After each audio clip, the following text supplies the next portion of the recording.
Good afternoon students. स्वागत है आपका आज की मैथ्स की क्लास में। आज हम सब पढ़ने वाले हैं रेशियो एंड प्रोपोर्शन के टॉपिक में बहुत ही इंपॉर्टेंट चीज़ें।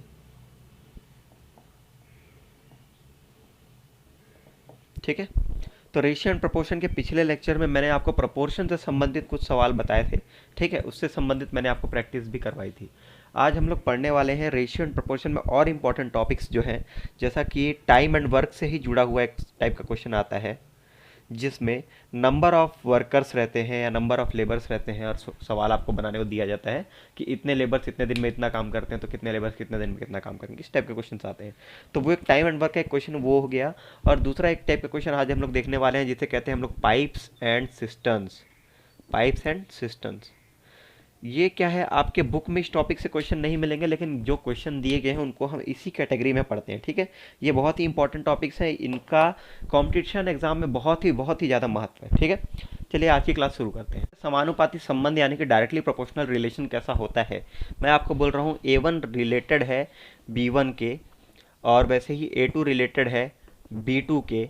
और ये कैसे रिलेटेड है, आपस में समानुपाती संबंध रखते हैं यानी कि डायरेक्टली प्रोपोर्शनल संबंध रखते हैं। तो आप क्या बोल सकते हो, A1 प्रोपोर्शनल टू B1 और वैसे ही A2 प्रोपोर्शनल टू B2। और वैसे ही अगर मैं इसको और सिंप्लीफाई करूँ तो A1 equal to K times B1 और A2 equals to K times B2। ठीक, अभी मैं आपको बोलूँ कि A1 बाई B1 लिख लीजिए तो ये किसके बराबर आ जाएगा, K के। और वैसे ही A2 बाई B2 लिख लीजिए तो ये भी किसके बराबर आ जाएगा, K के। ध्यान दो, ये K और ये K एक ही है ना, ये दोनों K एक ही है। ऐसी स्थिति में ये K और ये K का वैल्यू तो एक ही रहेगा।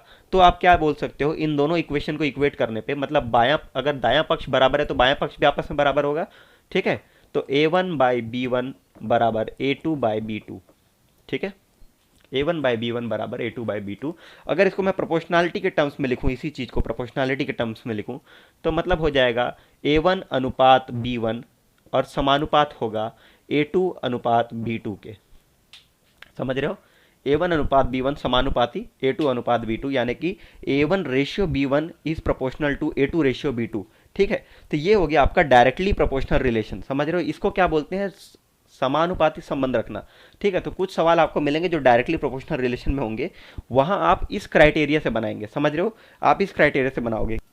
पढ़ते हैं व्युत्क्रमानुपाती संबंध यानी कि इनवर्सली प्रोपोर्शनल रिलेशन। किसी भी सवाल में अगर आपको व्युत्क्रमानुपाती संबंध यानी कि इनवर्सली प्रोपोर्शनल रिलेशन मिलता है, सवाल को कैसे हल करना है ध्यान दीजिए। अगर मैं आपको बोलता हूँ A1 is related to B1 और वैसे ही A2 is related to B2। ठीक है, लेकिन इस बार रिलेशन कौन सा है, इनवर्सली प्रोपोर्शनल रिलेशन है। इसका मतलब क्या हो जाएगा, A1 is proportional to 1 upon B1। समझ रहे हो, और वैसे ही A2 is proportional to 1 upon B2। समझ रहे हो, इन्वर्सली प्रोपोर्शनल है इसलिए ये उल्टा बोल रहा है ऐसा। ठीक है, A1 बढ़ेगा तो B1 घटेगा, A2 बढ़ेगा तो B2 घटेगा, ये इस टाइप का रिलेशन है। तो अभी मैं आपको बोलूँ कि ये प्रोपोर्शनलिटी साइन हटा दीजिए, कांस्टेंट लेकर आइए, तो A1 equals to K times 1 upon B1। ऐसा हो जाएगा क्या, A1 equals to K times 1 upon B1 और वैसे ही A2 equals to K times 1 upon B2। ठीक है, अभी और सिंप्लीफाई कर लो, A1 B1 मल्टीप्लाई हो जाएगा क्या, पक्षांतर करने पे A1 B1 बराबर K और यहाँ पे A2 B2 बराबर क्या हो जाएगा, K।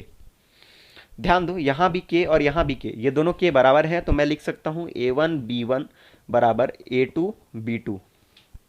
ठीक, अब इसको मैं क्या करूँगा, प्रोपोर्शनैलिटी के लिए, मतलब मुझे क्या करना है, इसको अनुपात समानुपात के रूप में लिखना है, तो मैं इसको क्या लिख सकता हूँ, A1 बाई A2 बराबर क्या हो जाएगा, B2 बाई B1।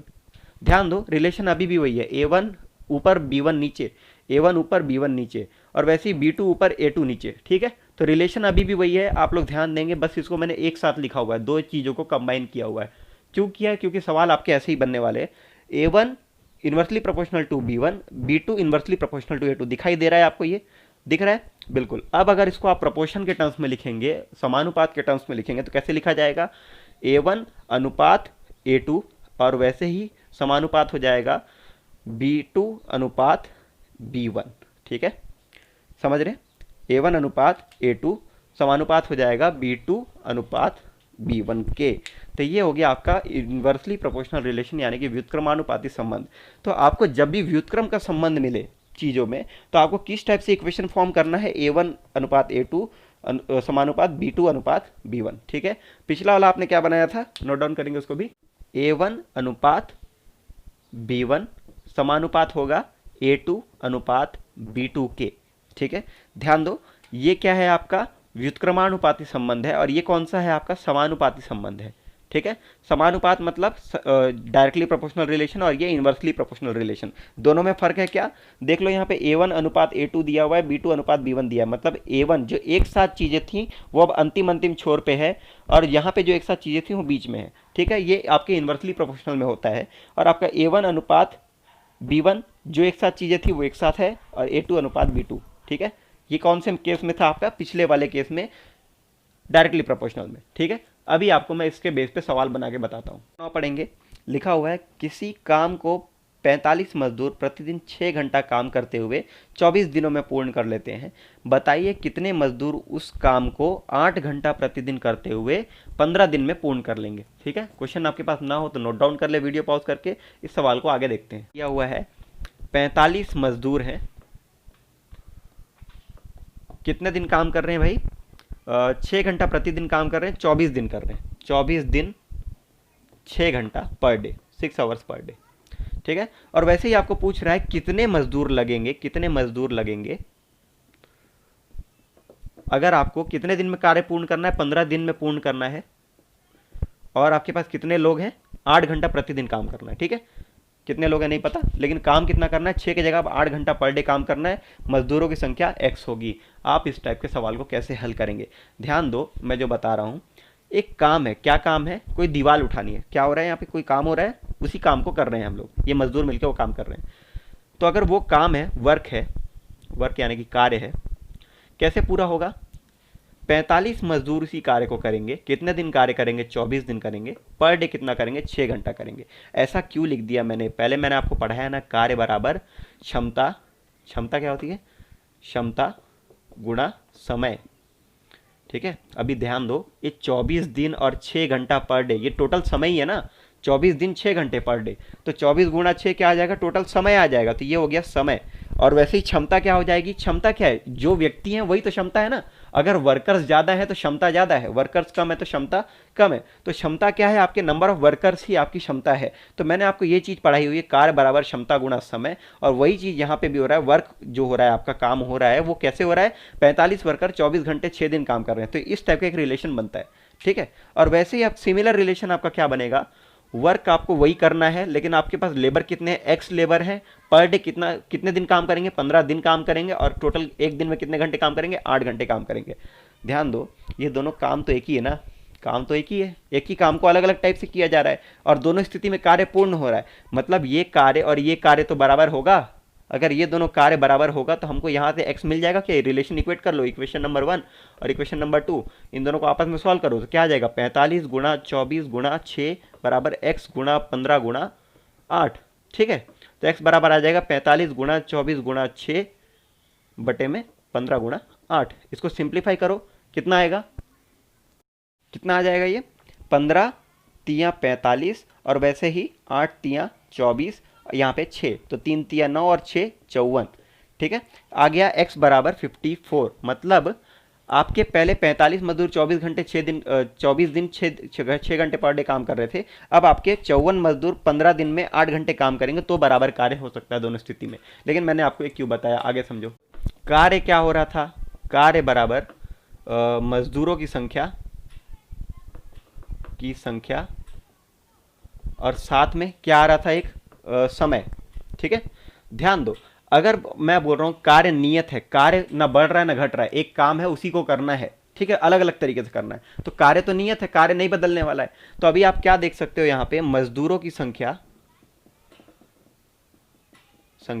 न मतलब नंबर ऑफ वर्कर्स बराबर क्या हो जाएगा, कार्य बटे समय, क्या हो जाएगा, कार्य बटे समय। तो अभी मुझे बताओ, ये मजदूरों की संख्या और ये समय में किस टाइप का रिलेशन है, ये किस टाइप का रिलेशन है। अगर मजदूरों की संख्या बढ़ा दूं तो समय कितना लगेगा, कम लगेगा, और अगर समय ज्यादा है मेरे पास तो कम मजदूर लगाने पड़ेंगे क्या, बिल्कुल, तो कम मजदूर लगाने पड़ेंगे, अगर समय ज्यादा है तो ज्यादा मजदूर लगाने पड़ेंगे, अगर समय कम है तो। ठीक है, तो ये किस टाइप का रिलेशन हो गया, व्युत्क्रमानुपाती संबंध हो गया, यानी कि इनवर्सली प्रोपोर्शनल रिलेशन हो गया। आपको बोला था रिलेशन क्या हो जाएगा, A1 अनुपात होगा A2 के और समानुपात होगा B2 अनुपात A1। ये रिलेशन बताया था मैंने व्युत्क्रमानुपाती के लिए, अभी अभी पीछे पढ़ाया था जब मैंने बोला जब भी कोई रिलेशन दिया हो कि आपका व्युत्क्रम में दिया है, मतलब A1 और यहाँ पे सॉरी A1 A2 B2 और यहाँ पे B1 आएगा, ठीक है। तो A1 A2 समानुपात B2 B1, ठीक है। मैंने आपको बोला था अगर कोई भी चीज़ व्युत्क्रम रिलेशन में दी गई है तो उसको आप प्रोपोर्शनलिटी में कैसे लिखेंगे, A1 और B1 एक्सट्रीम छोर पे रहेंगे, मतलब अंतिम पद पे रहेंगे, और यहाँ पे A2 और B2 मध्य में रहेंगे। मजदूर पहली स्थिति में अनुपात मजदूर, दूसरी स्थिति में समानुपात समय, दूसरी स्थिति में, और उसके अनुपात में क्या आ जाएगा, समय पहली स्थिति में, ठीक है। पहली स्थिति दूसरी स्थिति किसको बता रहा हूं, मतलब पहली स्थिति में 45 मजदूर काम कर रहे थे और अनुपात दूसरी स्थिति में मजदूरों की संख्या क्या है पता है, नहीं पता है, ठीक है। और उसी के समानुपात में क्या आ जाएगा, समय दूसरी स्थिति में। दूसरी स्थिति में आपके पास समय कितना है, 15 दिन है और पर डे 8 घंटे हैं, और उसी के समानुपात में अनुपात में क्या आएगा, पहली स्थिति का समय, उसमें कितने आपके पास टोटल 24 दिन थे, ठीक है। और पर डे कितना था, पर डे 6 घंटे थे। देखो यहाँ पे मैं समय को टोटल जो दिन है और घंटे उसको मिला रहा हूँ, क्यों मिला रहा हूँ, 8 घंटे प्रतिदिन मतलब 15 दिन में कितना हो जाएगा, 120 घंटे, समझ रहे हो, ये 120 घंटे हो जाएंगे और ये 24 गुणा 6 मतलब 144 घंटे हो जाएंगे, ठीक है। तो यहाँ पे समय हम लोग सिर्फ घंटे में ले रहे हैं, तो ये आ जाएगा 45/x बराबर हो जाएगा 15 गुणा 8 बटे में 24 गुणा 6, ठीक है। इसको सिंप्लीफाई करोगे तो आंसर आ जाएगा आपका ऐसे 45 गुणा 24 गुणा 6 बटे में 15 गुणा 8, ठीक है। इसको आप सॉल्व करोगे तो ये भी आपका 54 ही आएगा, ठीक है। आगे बढ़ते हैं, क्वेश्चन नंबर 11 पढ़ेंगे सभी लोग। यदि 30 आदमी किसी काम को 6 घंटे प्रतिदिन करते हैं, 15 दिन में पूर्ण कर लेते हैं, ठीक है, उसी काम को 20 आदमी कितने घंटे प्रतिदिन करके 15 दिन में पूर्ण कर लेंगे, आपको ये बताना है, ठीक है। तो इस क्वेश्चन को भी हम लोग देखते हैं। कोई चीज़ आ रही है यहाँ पे, कुछ वर्कर्स हैं आपके पास, नंबर ऑफ लेबर्स है, ठीक है,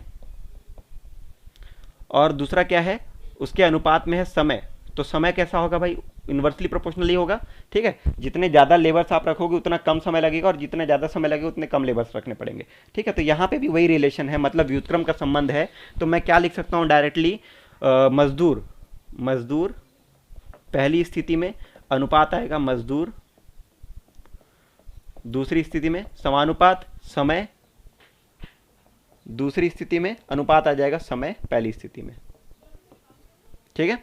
तो मजदूर पहली स्थिति में कितने थे आपके पास, पहली स्थिति में बताया गया था कि 30 आदमी कर रहे हैं, उसके बाद दूसरी स्थिति में बताया गया कि 20 आदमी कर रहे हैं, ठीक है, 30 अनुपात 20, और वैसे ही समानुपात आ जाएगा समय के। तो दूसरी स्थिति में समय कितने थे, कितने घंटे काम करेंगे वो नहीं पता, लेकिन दिन कितने हैं हमारे पास, 15 दिन में, 15 दिन में करना है, और पर डे कितने घंटे काम कर रहे हैं नहीं पता, तो हम लोग x मान लेते हैं, पर डे x घंटे काम कर रहे हैं, 15 दिन काम कर रहे हैं दूसरी स्थिति में। और पहली स्थिति में तो दोनों चीज़ें दी गई हैं, 6 घंटे प्रतिदिन के हिसाब से 15 दिन कार्य करना है, तो 15 दिन कार्य करना है और 6 घंटे प्रतिदिन के हिसाब से काम करना है पहली स्थिति में। तो यहाँ पर आप इसको सिंप्लीफाई कर लो, 30/20 बराबर आ जाएगा 15 गुणा x बटे में 15 गुणा 6, तो 15 और 15 तो कट गए, x बराबर आ जाएगा 3/2 गुणा 6, ठीक है। तो ये आ जाएगा 3, 9 दिन, 9 घंटे प्रतिदिन, ठीक है। नंबर ऑफ आवर्स कितने आ गए, 9 घंटे पर डे अगर काम हो तो ये काम बड़ी आसानी से हो जाएगा, और कितने दिन में हो जाएगा, 15 दिन में हो जाएगा, ठीक है। आई होप आपको ये क्वेश्चन समझ में आया है। क्वेश्चन नंबर 13 देखिए, if 10 bulbs are lighted 4 hours every day for 60 days, then electricity bill is ₹80। How many bulbs can be lighted for 3 hours every day for 16 days, so the electricity bill is ₹40। आपको बता रहा है कि 10 bulb अगर 4 घंटे प्रतिदिन जलाते हैं 60 दिनों के लिए, तो बिजली बिल आ रहा है आपका 80 रुपये। अगर आपके कितने बल्ब जलाए जाएंगे 3 घंटे प्रतिदिन के हिसाब से 16 दिनों तक, तो बिल आना चाहिए 40 रुपये। आपको ये चीज़ बतानी है। चलिए सवाल को बनाते हैं। मुझे ये समझा दो कि अगर आप ज़्यादा बल्ब जलाएंगे, नंबर ऑफ बल्ब्स आप बढ़ा दो, नंबर ऑफ बल्ब्स आप बढ़ा दो, तो बिजली बिल कम आएगा कि ज़्यादा आएगा, इलेक्ट्रिसिटी बिल कम आएगा ज़्यादा आएगा, ऑब्वियस सी बात है कि ज़्यादा ही आएगा, ठीक है। इलेक्ट्रिसिटी बिल भी क्या होगा, इंक्रीज होगा। अगर आप बल्ब ज़्यादा जलाएंगे तो बिल भी ज़्यादा आएगा, ठीक है। अगर आप बल्ब कम जलाएंगे तो बिल भी कम आएगा, ठीक है। तो यहाँ पे मुझे बताओ कि नंबर ऑफ बल्ब्स की संख्या, और या समय भी बोलो, अगर मैं ज़्यादा समय के लिए बल्ब जलाऊँ, ज़्यादा समय के लिए मोर टाइम के लिए बल्ब जलाऊँ, तो बिल कितना ज़्यादा आएगा, ज़्यादा आएगा कम आएगा, इलेक्ट्रिसिटी बिल भी क्या आएगा, ज़्यादा ही आएगा। अगर समय ज़्यादा होगा तो बिल भी ज़्यादा होगा, बिल भी ज़्यादा होगा, और अगर समय कम लगेगा तो बिल भी कम आएगा। ठीक है, तो डायरेक्टली मैं यहाँ पे आपको क्या बोल सकता हूँ, नंबर ऑफ बल्ब और इलेक्ट्रिसिटी बिल के बीच में कैसा संबंध है, समान अनुपात का, यानी कि डायरेक्टली प्रोपोर्शनल का। टाइम और इलेक्ट्रिसिटी बिल में भी क्या संबंध है, डायरेक्टली प्रोपोर्शनल का, यानी कि समान अनुपात का। अगर मैं समय बढ़ा दूं तो बिजली बिल ज़्यादा आएगा, बल्ब बढ़ा दूं तो भी बिजली बिल ज़्यादा आएगा। ठीक है, ऐसी स्थिति में आप मान सकते हो ना कि बल्ब और इलेक्ट्रिसिटी बिल और यहाँ टाइम और इलेक्ट्रिसिटी बिल क्या है, डायरेक्टली प्रोपोर्शनल रिलेशन में है। ठीक है, तो डायरेक्टली प्रोपोर्शनल रिलेशन के लिए मैंने आपको क्या पढ़ाया था, A1 रिलेटेड टू B1 समानुपाती होगा, यानी कि प्रोपोर्शनल होगा A2 रिलेटेड टू B2। ठीक है, यानी कि A1 ratio B1 proportional to A2 ratio B2। ये मैंने आपको थोड़ी देर पहले अभी अभी डायरेक्टली प्रोपोर्शनल के लिए पढ़ाया था। तो यहाँ पे देखो, इस क्वेश्चन को इसी कॉन्सेप्ट से बनाते हैं। थोड़ा ऊपर लिख लूँ, A1 ratio B1 proportional to A2 ratio B2। तो फर्स्ट केस में, केस 1 में क्या दिया हुआ था, केस 1 में क्या दिया हुआ था कि आपके पास 10 बल्ब जल रहे हैं, नंबर ऑफ बल्ब्स क्या है 10 बल्ब्स, 4 आवर्स पर डे, और कितने दिन तक, 60 दिनों तक। ठीक है, और वैसे ही केस 2 में क्या दिया हुआ है, नंबर ऑफ बल्ब्स क्या है नहीं पता, पर डे कितना जलना है 3 आवर्स, और टोटल कितने दिन तक चलाने हैं अपने को 16 डेज। ऑलराइट, 16 डेज जलना है। लेकिन इसमें बिल कितना आया था आपका 80 रुपये, और यहाँ बिल कितना आना चाहिए 40 रुपये। ठीक है, 10 बल्ब 4 घंटे प्रतिदिन 60 दिनों तक 80 रुपये बिल, एक्स बल्ब 3 घंटे प्रतिदिन 16 दिनों तक 40 रुपये बिल आना चाहिए। यहाँ रिलेशन क्या लिख सकता हूँ भाई, electricity bill, electric bill condition 1 में ratio to total time condition 1 में। ठीक है, will be proportional to electricity bill condition 2 में proportional to total time condition 2 में। ठीक है, ये आपका रिलेशन बन जाएगा इसके हिसाब से, क्योंकि ये डायरेक्टली प्रोपोर्शनल रिलेशन है। तो इलेक्ट्रिसिटी बिल कितना आया था पहले कंडीशन में, 80 रुपये का बिल आया आपका। टोटल टाइम क्या हो जाएगा, 6 चौक 24 घंटे, देखो 4 घंटे पर दिन 60 दिन चल रहा है, तो 240 घंटे हो गए क्या, 6 गुणा 60, 4 गुणा 60 मतलब 240। ये हो गया एक बल्ब का, लेकिन ऐसे एक ही बल्ब है क्या, नहीं 10 बल्ब है तो 10, तो ये हो गया 2400 घंटे। ठीक है, और वैसे ही यहाँ पे क्या आ जाएगा, इलेक्ट्रिसिटी बिल कंडीशन 2 में आना चाहिए 40 रुपये, और यहाँ पे टोटल टाइम कितना लग रहा है आपको, टोटल टाइम कितना लग रहा है, नंबर ऑफ बल्ब कितने एक्स हैं, 3 आवर्स पर डे 16 दिनों तक। ठीक है, तो ये हो गया आपका रिलेशन। ऑलराइट, इसको सॉल्व करते हैं आगे। तो कैसे आ जाएगा, 80 बटे में 4 गुणा 60 गुणा 10 बराबर आ जाएगा 40 बटे में x गुणा 3 गुणा 16। सिंप्लीफाई करो, सॉल्व कर सकते हैं इसको। x बराबर आ सकता है कितना आएगा, 40 इंटू 4 इंटू 60 इंटू 10, कुछ नहीं किया, इसको ट्रांसफ़र कर दिया इधर। ठीक है, और वैसे ही इसको ऊपर ले गया तो यहाँ क्या रह जाएगा, x ऊपर चला गया तो 3 इंटू 16 इंटू 80। ठीक है, 3 इंटू 16 इंटू 80। सिंप्लीफाई करो, कैसे कटेगा, 4 एकम 4, 4 दूनी 8, ये 20 हो गया, ये 1, ये 2 बार में, और ये कितना आ जाएगा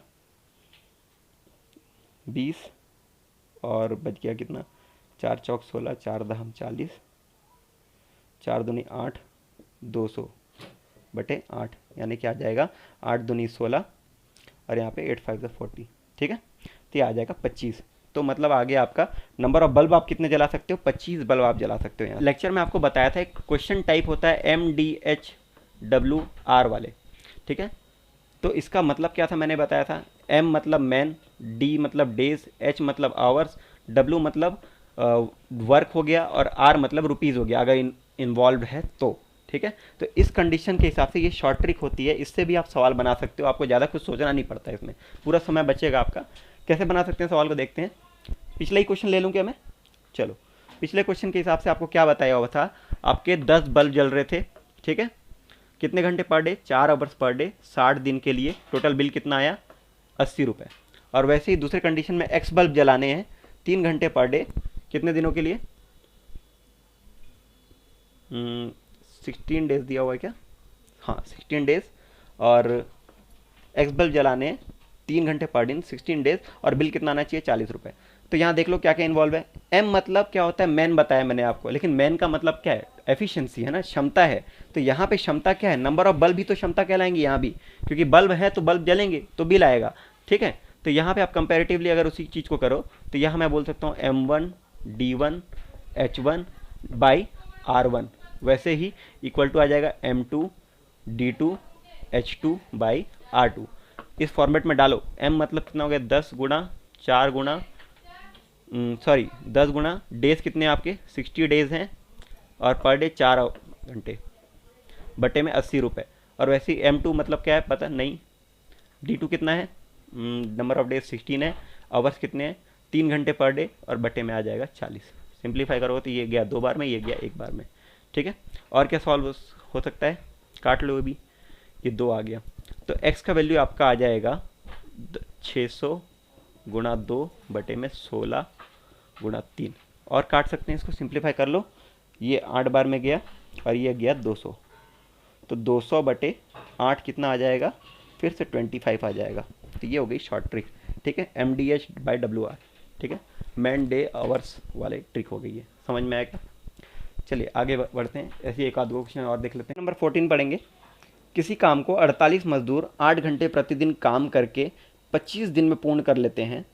30 आदमी इस काम के दुगने काम को 10 घंटे प्रतिदिन करके कितने दिन में पूर्ण कर लेंगे, ठीक है। क्वेश्चन देख लो ध्यान से, 48 मजदूर 8 घंटे प्रतिदिन 25 दिन कर रहे हैं। 30 आदमी इसी काम को दुगने, इस काम का नहीं, इसके दुगने काम को 10 घंटे प्रतिदिन करके कितने दिन में पूर्ण कर लेंगे, आपको ये बताना है। तो चलिए इस क्वेश्चन को सॉल्व करते हैं। इनका डाटा मैंने आपके स्क्रीन पर लगा दिया है। क्या दिया हुआ था, पहली स्थिति में 48 मजदूर 25 दिन काम करके 8 घंटे प्रतिदिन कार्य करते हैं, तो एक काम हो जाता है उनका। लेकिन अगर उसी के दुगने काम को 2 टाइम्स, जो भी वर्क था आपका, अगर उसको आप कोई भी वर्क मानो, उसका दुगना वर्क अगर आपको करना है, तो दूसरे मजदूर कितने हैं, 30 मजदूर हैं, कितने दिन लगेंगे आपको बताना है, पर डे कितना घंटा काम करेंगे, 10 घंटे। तो सेम कॉन्सेप्ट है, मैंने आपको बताया M1 D1 H1 by W1, ठीक है। यहाँ पे रुपीज़ इन्वॉल्व नहीं है, इसलिए मैं क्या ले रहा हूँ, W ले रहा हूँ। वैसे ही आ जाएगा M2 D2 H2 by W2, ठीक। M1 कितना है आपका 48, डेज कितने 25, आवर्स कितने 8 बटे में 1, बराबर आ जाएगा M2 कितना है 30, डेज कितने x, आवर्स कितने 10 बटे में आ जाएगा वर्क 2, ठीक है। इसको और सिंप्लीफाई कर सकते हो, काट लो, ठीक है। कैसे आ जाएगा, x की वैल्यू कितनी आ जाएगी, कुछ कट रहा है क्या यहाँ पे देखो, ये 6 बार में, ये गया 5 बार में, ठीक है, और ये 5 बार में गया, 2 एकम 2 2 5, तो ये 5 और ये 5 भी कट जाएंगे, ठीक है। फाइनली क्या बचा, इधर 6 बच गया, इधर 48 इंटू 8 बच गया, ठीक है। तो 48 इंटू 8 बाई 6, तो 6 कम 6 6 36, 8 बार में 42, ठीक है, 8 8 64। एक्स का वैल्यू कितना आ गया 64। मतलब आपको टोटल कितने दिन लगने वाले हैं, 64 दिन लगने वाले हैं, 64 डेज लगने वाले हैं इस क्वेश्चन को, इस काम को करने में, केस 2 में। समझ में आ गया क्या, आगे बढ़ते हैं। इसी क्वेश्चन को अगर हम रेगुलर मेथड से बनाएं, तो रेगुलर मेथड से मेरा क्या मतलब है, देखो अगर मैं आपको बोलूं कि एक काम को 48 मजदूर 25 दिन में 8 घंटे पर दिन कर रहे हैं, और 30 मजदूर x दिनों में 10 घंटे प्रतिदिन कर रहे हैं, लेकिन काम दुगना हो रहा है। तो देखो अगर आपको जो रेशियो मेथड मैंने बताया था, उसमें क्या बोला था मैंने कि आपका जो है अनुपात आपको देखना पड़ेगा रिलेशन किस टाइप का है, समानुपात है कि व्युत्क्रमानुपात है। तो यहाँ देखो मजदूर में मतलब कि लेबर्स में और समय में कैसा रिलेशन है, इन्वर्सली प्रोपोर्शनल का। अगर आप समय बढ़ा दो तो लेबर कम लगेगा, और लेबर बढ़ा दो तो समय कम लगेगा, ठीक है। तो आपका इन्वर्सली प्रोपोर्शनल का रिलेशन था, तो और मैंने इन्वर्सली प्रोपोर्शनल के आपको क्या बताया था रिलेशन, A1 अनुपात A2 समानुपात B2 अनुपात B1, ठीक है। ये रिलेशन मैंने आपको बताया था। इस फॉर्मेट में अगर मैं आपके क्वेश्चन को डालूं तो क्या हो जाएगा, देखो क्या हो जाएगा, लेबर्स कौन से केस में, पहले केस में प्रोपोर्शनल टू लेबर्स, कौन से केस में, दूसरे केस में will be proportional to time, कौन से केस में, सेकंड केस में, और टाइम फर्स्ट केस में, ठीक है। ये आपका फॉर्मेट हो जाएगा। लेकिन आप बताओ क्या ये डायरेक्टली आप ये रेशियो यहाँ पे डाल सकते हो, ये वैल्यूज यहाँ पे डाल सकते हो, नहीं डाल सकते। क्यों नहीं डाल सकते, क्योंकि यहाँ पे एक वर्क मिसिंग है ना। ये वर्क क्या होता था, हम लोग वहाँ पे आप जब याद करोगे तो एक कांस्टेंट आता था के, और यहाँ पे वर्क आएगा उसी की जगह पे। तो ये दोनों जब बराबर होते थे तो कट जाते थे। वहाँ पे देखो के को मैंने इक्वेट किया होगा, जब आप पीछे जाके लेक्चर देखो तो के को मैंने इक्वेट किया है, मतलब के दोनों रिलेशन में बराबर होता था। तो यहाँ पे भी दोनों रिलेशन में वर्क बराबर होना चाहिए, लेकिन क्या यहाँ पे वर्क बराबर हो रहा है? क्या नहीं हो रहा है। यहाँ पे 2 गुना कार्य हो रहा है, यहाँ पे 1 ही गुना कार्य हो रहा है। तो भाई आप इस चीज़ को डायरेक्टली यहाँ वैल्यू नहीं डाल सकते, आपको क्या करना पड़ेगा, वर्क दुगना करना पड़ेगा इसका भी। भाई अगर 48 मजदूर, ये दोनों को मल्टीप्लाई कर लो, कितना आ गया, 200 आवर्स, 200 घंटे हो गए, 25 गुणा 8। तो भाई एक काम को करने में 48 मजदूर 200 घंटे लगाते हैं। तो अगर उसी की जगह 2 काम हो जाए तो कितना घंटा लगेगा भाई, कितने घंटे लगेंगे? अगर काम डबल हो रहा है, वर्कर्स आप उतने ही रख रहे हो, उतने ही लेबर्स है आपके पास, तो आपको समय कितना लगेगा, 400 लगेगा क्या? हाँ या ना? अगर आपका एक काम 200 घंटे में हो रहा था, मजदूर 48 थे, अभी भी 48 मजदूर है, लेकिन काम 2 करना है, तो कितना लगेगा, 400 घंटे लगेंगे। इस चीज़ को ध्यान में रखेंगे और इसके हिसाब से वैल्यू पुट करेंगे। तो वैल्यू पुट करके देखो, लेबर्स पहले केस में कितने थे, 48, लेबर्स दूसरे केस में कितने थे, 30, प्रोपोर्शनल टू टाइम दूसरे केस में कितना था, x इंटू 10, और वैसे ही लेबर टाइम पहले केस में कितना था, 400। ध्यान दो, 200 नहीं लेंगे, 400 लेंगे। क्यों लेंगे? क्योंकि भाई आपका काम बराबर किया हम लोगों ने। वर्क क्या है, यहाँ पे 1 था, यहाँ पे वर्क W2 2 था, तो हम लोगों ने काम को जब बराबर किया तो यहाँ घंटे कितने लग जाएंगे, दुगने समय लगेगा ना, काम डबल हो रहा है तो समय भी दुगना लगेगा, तो ये टाइम आपको लेना है। ठीक है, आई होप अब आपसे बन जाएगा 48/30 बराबर x इंटू 10/400, इम्प्लाइज x का वैल्यू क्या आ जाएगा, 48 इंटू 400 डिवाइड बाई 30 इंटू 10। तो ये 2 जीरो तो कट गए आपके, 3 एकम 3, और ये आ जाएगा 16। तो 16 दूनी 32, 32 दूना 64। तो x का वैल्यू क्या आ गया, 64। 64 डेज में आपका ये काम हो जाना है। समझ में आया क्या? ऑल राइट, समझ में आ गया सभी को? ठीक, आगे बढ़ते हैं। करता हूँ आप सभी अब इस टाइप के क्वेश्चन, जो भी टाइम एंड वर्क का क्वेश्चन आएगा, डायरेक्टली प्रोपोर्शनल रिलेशन हो चाहे इन्वर्सली प्रोपोर्शनल रिलेशन हो, आप उसको बना पाओगे। ठीक है, पहले आपको देखना पड़ेगा रिलेशन किस टाइप का है। बल्ब वाले में क्या था, इलेक्ट्रिसिटी बिल आ रहा था, तो बिल ज़्यादा आता था, मतलब जितने बल्ब जलेंगे उतना ज़्यादा बिल आएगा, जितना समय जलेगा उतना ज़्यादा बिल आएगा। तो वहाँ पे डायरेक्टली प्रोपोर्शनल रिलेशन था, किसके किसके बीच में, समय और नंबर ऑफ बल्ब्स के बीच में। समझ रहे हो? वैसे ही लेबर्स वाले केस में क्या था, इन्वर्सली प्रोपोर्शनल रिलेशन था, यानी कि व्युत्क्रमानुपाती संबंध था। अगर वर्कर बढ़ा दो तो समय कम लगता है, समय बढ़ा दो तो वर्कर कम लगते हैं। ठीक है, तो आपको हमेशा सवाल में क्या देखना पड़ेगा कि किस टाइप का रिलेशन है, उसकी बेस पे आप रेशियो मेथड से क्वेश्चन को सॉल्व कर सकते हो। ठीक है, अन्यथा दूसरा मेथड जो मैंने आपको बताया था MDH वाला, ये कॉन्सेप्ट यूनिवर्सल है, MDH/W1R1। इसको आप यूज़ करोगे तो कहीं कोई गलती कभी नहीं होगी। आपको कुछ सोचने की भी ज़रूरत नहीं है कि कार्य दुगना हो रहा है कि आधा हो रहा है। W1 W2 की वैल्यू रखो, आंसर आ जाता है। ठीक है, आगे बढ़ते हैं। तो अब मैं आपको पढ़ाऊँ पाइप्स एंड सिस्टर्न। ये भी टाइम एंड वर्क के ही क्वेश्चन है, जो मैंने आपको पहले क्वेश्चन बताए थे टाइम एंड वर्क के, कि ये अगर एक व्यक्ति इतने दिन में ये काम कर लेता है, बी व्यक्ति इतने दिन में वो काम कर लेता है, तो ए और बी मिलकर कितने दिनों में ये काम करेंगे। उसी टाइप से है, अगर एक नल जो है इतने घंटे में पानी भर लेता है, दूसरा नल जो है इतने घंटे में पानी भर लेता है, तो दोनों मिलकर कितने घंटे में पानी भरेंगे। ठीक है, वैसे ही मैं बोलूँ कि एक नल और तीसरा जोड़ देता हूँ मैं, जो कि लीक कर रहा है, समझ रहे हो, जिससे पानी बाहर जा रहा है। एक टंकी भरनी है, जो ये भर रहा है, ये भर रहा है और ये निकाल रहा है, और तीनों नल एक साथ चालू हो जाते हैं, तो वैसी स्थिति में कितने घंटे में टंकी भरेगी। ये सारी चीज़ें आपको बतानी है। इसको सॉल्व करते हैं, समझते हैं आगे कैसे बनेगा। क्वेश्चन आपकी स्क्रीन पर लगाया हुआ है। 2 नल A और B एक टंकी को क्रमशः 30 मिनट और 40 मिनट में भर सकते हैं। तीसरा नल C उसी टंकी को 60 मिनट में खाली कर सकता है। यदि तीनों नल एक साथ खोल दिए जाएं तो टंकी भरने में कितना समय लगेगा। ध्यान दो, 2 नल पानी भर रहे हैं और एक नल पानी खाली कर रहा है। इस सवाल को कैसे बनाएंगे देखते हैं। आपके सामने डाटा लगा दिया मैंने। क्वेश्चन में क्या दिया हुआ डाटा, कि A जो है 30 मिनट में, ठीक है, ए जो है 30 मिनट में भर रहा है, बी 40 मिनट भर रहा है और सी 60 मिनट में खाली कर रहा है। तो भाई नल ए टंकी भरता है कितने देर में, 30 मिनट में। ठीक है, तो 1 मिनट में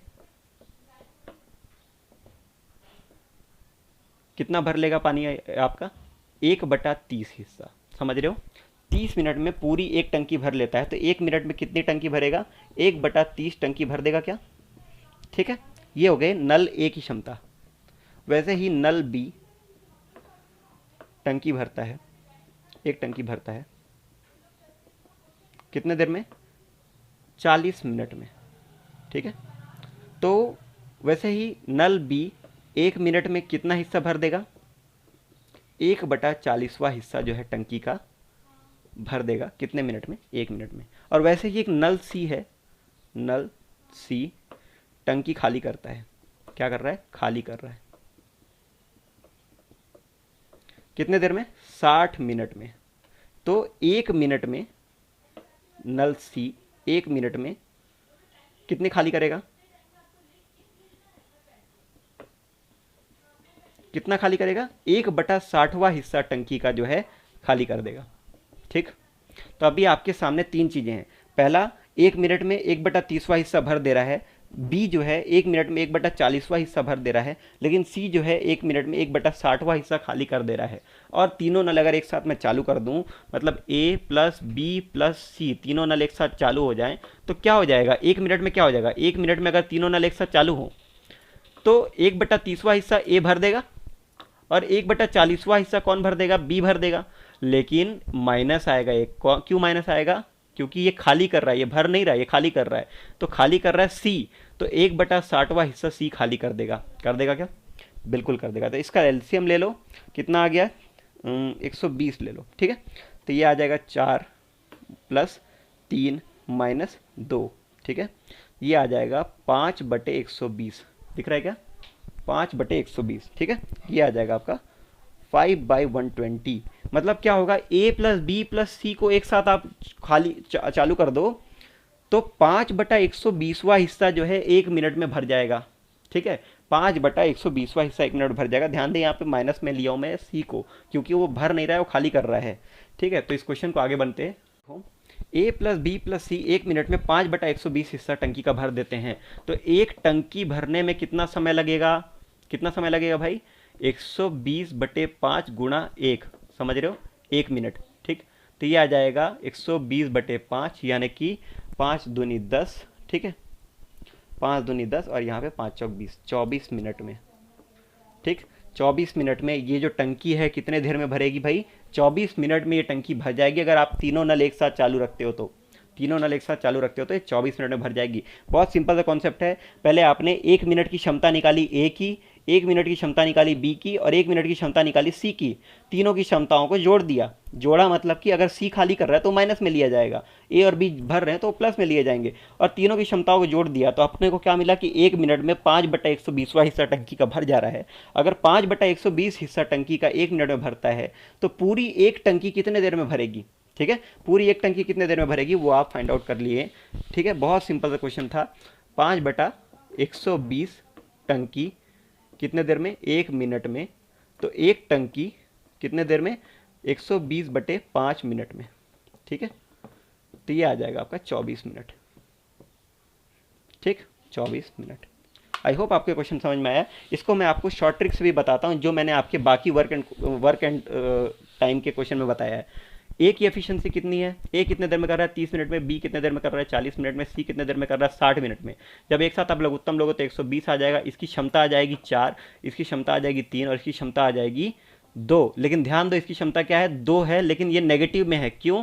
क्योंकि भाई ये भरता नहीं है, खाली करता है। ठीक है, अब मैं बोलूँ कि ए प्लस बी प्लस सी की क्षमता कितनी हो जाएगी? मिला के 5 हो जाएगी। क्यों? 4 + 3 7 - 2 5। तो आपको टोटल काम करने में कितना देर लगेगा? टाइम बराबर क्या हो जाएगा? वर्क अपॉन टाइम बराबर क्या हो जाएगा? Work upon efficiency. तो वर्क कितना? 120 है, एफिशिएंसी कितनी है? 5 है। ठीक है, तो 5 यहाँ पे आएगा 24। तो ये ट्रिक भी यहाँ पे परफेक्टली बैलेंस होता है। बस आपको ध्यान रखना है कि यहाँ पे माइनस में आएगा जो खाली कर रहा है। ऑल राइट, आई होप आपको ये क्वेश्चन समझ में आया। आगे बढ़ते हैं। क्वेश्चन आपकी स्क्रीन पर और लगा रहा हूँ। 2 नल एक टंकी को पूरा भरने में 6 घंटे का समय लेते हैं। यदि एक नल खोलने पर 10 घंटे में पूरा भर लेता है तो बताइए केवल दूसरा नल खोलने पर टंकी कितने समय में भरेगी? ठीक है, आपको यहाँ पे बहुत सिंपल सा क्वेश्चन दिया हुआ है। 2 नल एक साथ चालू कर रहे हैं तो 6 घंटे में टंकी भर रही है। एक नल खोल रहे हैं तो 10 घंटे में टंकी भर रही है। तो बताइए अगर सिर्फ दूसरा नल खोले होते तो कितने देर में टंकी भर जाती? इस क्वेश्चन सॉल्व करते हैं। बता देता हूँ, ए प्लस बी दोनों नल एक साथ खोल दिए तो 6 घंटे में भर रहा है। अगर सिर्फ एक नल ए को खोलते तो 10 घंटे में भरता। तो एलसीएम क्या आ जाएगा? 60 आ जाएगा, यहाँ पे आ जाएगा 10 और यहाँ पे आ जाएगा 6। ठीक है, 30 भी ले सकते हो। चलो 30, तो ये आ जाएगा 6 × 5 = 30 और यहाँ पे 10 × 3 = 30। तो आगे एफिशिएंसी ए प्लस बी की एफिशिएंसी है 5 और ए की एफिशिएंसी है 3, तो यहाँ से बी की एफिशिएंसी क्या आ जाएगी, ए प्लस बी की एफिशिएंसी में क्या घटा दोगे, ए की एफिशिएंसी घटा दोगे। तो ए प्लस बी की एफिशिएंसी 5 माइनस 2 मतलब कितना आ गया, 5 माइनस 3 कितना आ गया, 2। ठीक है, तो बी की एफिशिएंसी यहाँ से आ गई 2। अगर बी की क्षमता 2 है, टोटल काम कितना है 30 है, तो कितने देर में हो जाएगा, आपको मैंने क्या बताया था थोड़ी देर पहले, वर्क अपॉन एफिशिएंसी बराबर होता है टाइम। तो वर्क है आपका 30 काम करना है, एफिशिएंसी कितनी है 2 है, तो कितना दिन लगेगा, 15 दिन। ठीक है, 15 घंटे, सॉरी आपको 15 घंटे लगेंगे बी के द्वारा यही नल भरने में, यही टंकी भरने में। ठीक है, क्वेश्चन क्लियर है, आगे बढ़ते हैं। मेथड से बनाते हैं, 2 नल दिया है, ए और बी मान लेते हैं, ए और बी टंकी भरते हैं कितने देर में भाई, 6 घंटे में, 6 घंटे में टंकी भर दे रहे हैं। और वैसे ही आपका ए जो है टंकी भरता है, चलो इससे पहले क्या करते हैं, 1 घंटे की एफिशिएंसी निकाल लेते हैं। 1 घंटे में कितनी टंकी भरेगी, 1 घंटे में 1/6 हिस्सा टंकी भर जाएगी क्या। कौन लोग भर रहे हैं इसको, ए प्लस बी जो है 1 घंटे में कितना काम कर लेते हैं, 1/6 हिस्सा टंकी भर देते हैं। और मैं आपको बोलूं कि ए जो है टंकी भरता है कितने देर में, 10 घंटे में। ठीक है, तो 1 घंटे में कितना भर लेगा, ए जो है 1 घंटे में कितना भरेगा, 1/10वां हिस्सा फिल कर देगा। ठीक है, तो मतलब 1 घंटे में ए 1/10वां हिस्सा फिल करता है और ए प्लस बी 1/6वां हिस्सा फिल करते हैं। तो बी 1 घंटे में कितना हिस्सा फिल कर रहा है, बी 1 घंटे में ए प्लस बी माइनस ए, यही होगा क्या, कौन सी क्षमता, 1 घंटे की। 1 घंटे में ए प्लस बी जितना भर रहे हैं उसमें से 1 घंटे में ए जितना भरता है उसको घटा देंगे तो बी की वैल्यू आ जाएगी, बी की क्षमता आ जाएगी। तो ए और बी मिलकर 1/6वां हिस्सा भर रहे थे और ए अकेले कितना भर रहा था, 1/10वां हिस्सा। तो ये आ जाएगा नीचे में 30, तो 5 और -3, ये आ गया 2/30। ठीक है, तो ये आ गया बी 1 घंटे में कितना कार्य कर रहा है, बी जो है 1 घंटे में 1/15वां कार्य कर रहा है, 1/15 टंकी भर रहा है। ठीक है, बी जो है 1 घंटे में 1/15 हिस्सा टंकी भर रहा है, तो एक टंकी कितने देर में भरेगा, एक टंकी भरेगा 15 घंटे में। ठीक है, एक टंकी भरेगा 15 घंटे में। तो ये रेगुलर मेथड हो गया जिससे भी आप एफिशिएंसी से भी सवाल बना सकते हो, कोई दिक्कत है नहीं होनी चाहिए। आई होप आपको ये सेशन अच्छा लगा, आपको कई सारी चीज़ें समझ में आई होंगी। ठीक है, तो आपको जो भी दिक्कत हो, डाउट हो, आप इस वीडियो के कमेंट सेक्शन में डाल सकते हैं, मेरे पास पर्सनली आप कॉन्टैक्ट कर सकते हैं। ठीक है, थैंक यू।